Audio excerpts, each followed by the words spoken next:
கஞ்சா செடி வளர்த்த இளைஞர் தற்போது கைது செய்யப்பட்டிருக்கிறார். கஞ்சா போதையில் அடித்து துன்புறுத்தியதால் மனைவி அளித்த புகாரின் பேரில் தற்போது அந்த இளைஞர் கைது செய்யப்பட்டிருக்கிறார். அண்மை செய்தியாக பார்த்து வருகிறோம். மேலும் விவரங்களோடு இணைகிறார் செய்தியாளர் நித்யானந்தம். நித்யானந்தம், வணக்கம். இது குறித்தான முழு விவரங்கள். கண்டிப்பாக தர்ஷினி. அதாவது பாத்தீங்கன்னா ஆந்திர மாநிலம் தட்சரம் பகுதியைச் சேர்ந்த பெதராஜி என்பவரின் மகன் சிவபிரசாத்.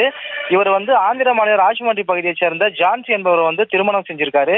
இந்த நிலையில இவர் ஆந்திர மாநிலத்துல ஏலகிரியில ஹோட்டல் வச்சு குடும்பம் நடத்தி வந்தாரு. இந்த நிலையில ஏலகிரி மாநிலிருந்து குடிபெயர் ஜோல்ரப்பேட்டை இடையம்பட்டி பகுதியில வீடு வாடகை எடுத்து வாழ்ந்து வராரு. இந்த நிலையில பாத்தீங்கன்னா சிவபிரசாத் கஞ்சா போதைக்கு அடிமையானது தெரிய வருகிறது. இந்த நிலையில பாத்தீங்கன்னா கஞ்சா போதையை குடித்து விட்டு அவ்வப்போது மனைவியை அடிச்சு துன்புறுத்தி வந்ததாகவும் தெரிகிறது. இந்த நிலையில வீட்டினுடைய மொட்டை மாடியில் பூந்தொட்டியில கஞ்சா செடியை வளர்த்து வராரு.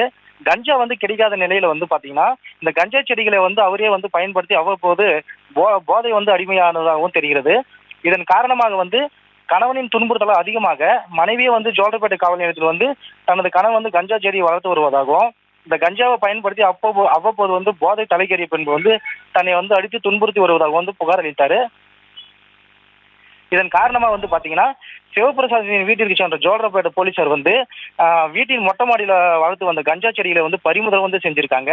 மேலும் சிவபிரகாச போலீசார் கைதும் செஞ்சிருக்காங்க. அதாவது காசு கொடுத்து கஞ்சா வாங்காம வீட்டின் மொட்டை மாடியிலே கஞ்சா செடி வளர்த்து வந்ததும், அதை பயன்படுத்தி போதையாகி வந்ததும், மேலும் பாத்தீங்கன்னா இதனால மனைவிக்கு கொடுத்த துன்புறுத்தலால் மனைவியே காவல் நிலையத்தில் புகார் அளித்து கணவனை மாட்டி விட்டதும் பெரும் பரபரப்பை ஏற்படுத்தியுள்ளது. அர்ஷினி, செய்திகளை உடனுக்குடனும் துல்லியமாகவும் தெரிந்து கொள்ள சப்ஸ்கிரைப் பண்ணுங்க.